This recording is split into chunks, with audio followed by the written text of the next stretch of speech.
ওমা হঠাৎ অন্ধমুনি যখন খোকা বলে চিৎকার করে ডেকে উঠেছে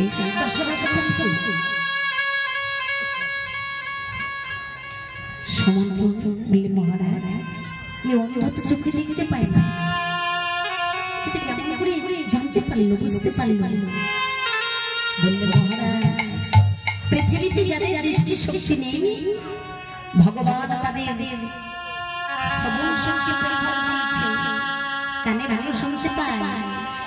এই যে পায়ের আওয়াজ পেয়েছে শব্দ পেয়েছে মনে করেছে খোকা তো জল আনতে গেছে, মনে হয় খোকা এসেছে তাই খোকা বলে চিৎকার করে দিল খোকা আমি বুঝতে পেরেছি তুমি এসেছিস, আয় বাবা আমি একটু জল খেতে দেব, তোর অনেক কষ্ট হয়েছে আমি বলেছি তবে তুই আমায় আগে একটু জল খেতে দে পরে আমি তোকে আদর করব।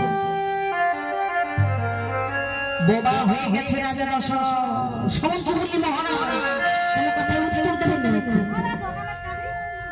আগে জল সিন্ধু যে কলসি ভর্তি করেছিল সরোবরে এই জল আগে আপনি খেতে দিন তারপরে শেষে কথা বলবো। এখন দেখুন কি ভাই ভাই যারা এই পৃথিবীতে অনেক ধরে পিতামাতা যাদের চোখ চলে গেছে অচেতন হয়ে গেছে, এই সংসারে তোমার কি আপন পর যেদিন তোমার এই কর্ম ক্ষমতা থাকবে না, যেদিন তুমি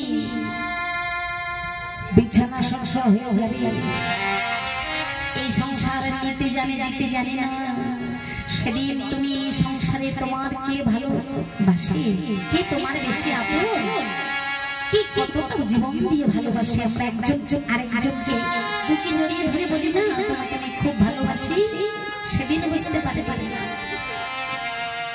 তবে এই সিন্ধুকে দেখে আমাদের প্রত্যেকের ঘরের ছেলে মেয়ে বা আমাদের আচরণ কি করা উচিত দেখো, পিতামাতার জন্য যার জীবন চলে গেল সন্তানের প্রতি কত বিশ্বাস, এদিকে হতে আমরা চোখে দেখতে পাই না নিজের সন্তানের সৃষ্টি অন্য কেউ জল দিলে দেখার ক্ষমতা নেই, চোখের নিমেষে জল পান করে মনে শান্তি পেয়েছে তৃপ্তি পেয়েছে, এবার খোকাকে ডাকছে।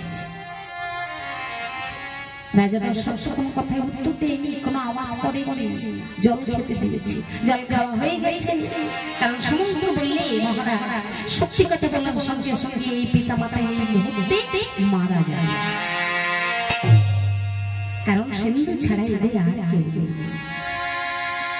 এবার অন্ধ মহিতার সন্তানকে ডাকছে, বাৎসল্য প্রেম সন্তান কোনোদিন পিতা মাতার কাছে বড় হয় না, হয় মা সন্তান বড় হয়ে ডাক্তার হয় মাস্টার হয় উকিল হয় না মাস্টারের নামে। আচ্ছা তাহলে সন্তান কোনোদিন পিতা মাতার কাছে বড় হয় না, সেই ছোট খোকা খোকি থেকে যায়।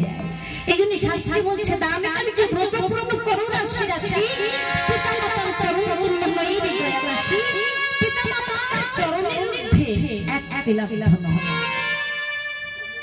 এই কথা মাথায় রেখে যে সন্তান পথ চলে তার কোনোদিন দুঃখ হয় না। আজ সন্তানকে ডাকছে খোকা রে আয় বাবা, আমি তুমি কোলে করে একটু আদর করি, তুই অনেক কষ্ট করে গিয়েছিলি এই বনমাঝে এত রাত্রি, আমার জন্য জল এনেছিস, আমায় জল খেতে দিয়েছিস, আয় বাবা তুই আমার বক্ষ মাঝে আয়, তোর মতো সন্তানকে বুকে ধরে আমার পাপিত দেহ আমি সেবন করি, ঈশ্বরের কাছে প্রার্থনা করি হে গীতময় ভগবান সন্তান আমি তোকে ঘরে ঘরে দাও, যে সন্তান আমি আমায় দিয়েছি। যখন এমন করে করি মাত্র হচ্ছে ডাকছে, রাজা দশরথ আর সহ্য করতে পারল না, বলে হে মহামণি আমি তো আপনার সিন্ধু নই। কে কে আমার সিন্ধু নই? তাহলে তুমি কে কে বলো কে? আমার সিন্ধু যদি না হবে তাহলে তুমি কে? আমি অযোধ্যাপতি রাজা দশরথ। রাজা দশরথ এ কি এখন তোমার সিন্ধু আসার কথা, রাজা দশরথ তুমি কেন আর তুমি কি করে জানলে না জলের পিপাসা আছে? বললে হে মহামণি আপনার সিন্ধুই তো আমার কাছে জল পাঠিয়ে দিল। কেন? আমার সিন্ধু কি হয়েছে যে তোমার কাছে জল পাঠাবে আমার সিন্ধু? বলো না আমার সিন্ধু।